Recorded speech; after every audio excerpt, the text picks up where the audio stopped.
Hello, Ian from In 30 Minutes Guides. Today I'm going to show you how to embed a tweet from another user into your WordPress blog. If this video helps, please take a moment to like it and follow me, and let's get started. So what we're looking at here is a blog that I operate, and you can see that I've put in the middle of the text a tweet from my own account.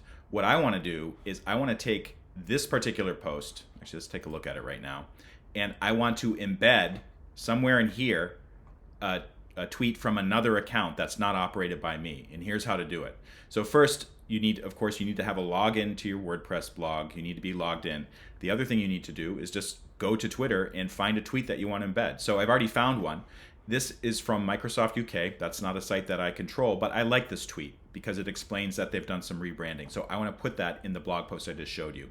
In the upper right corner of the tweet, if you're looking in the feed or you're looking at the tweet itself, you'll see 3 dots. Select that and then select embed tweet. And then you'll come to this and there'll be a button that says copy code. So press that. So what's happened is there's a bit of computer code that's been copied to your clipboard, and then you can paste it in to your blog post. And let's do that right now. So here is the blog post. I'm logged into this WordPress site. I'm going to click Edit Post. Now, one thing you should understand about WordPress is there's several variations of the way editing works. What you want to do, regardless of how your editor is set up in WordPress, you want to make sure that you're looking at the text view or the HTML view or the code view. On this particular version of WordPress, you can see there's a visual view and there's a text view. I cannot embed the code using visual view. It must be text. But if you see HTML or a button like that, switch to that.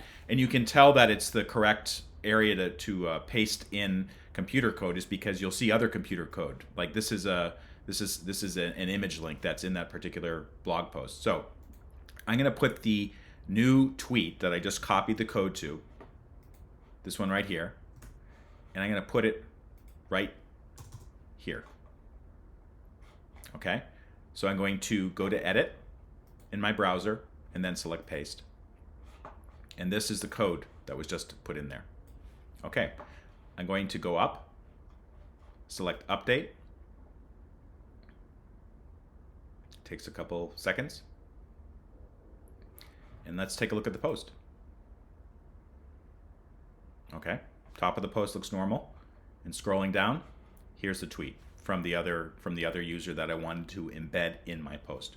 If this video helped you out, please take a moment to like it and follow me. And also, if you go to in30minutes.com, you can see more of the books that we have in the series, including Twitter in 30 Minutes, a book that I wrote.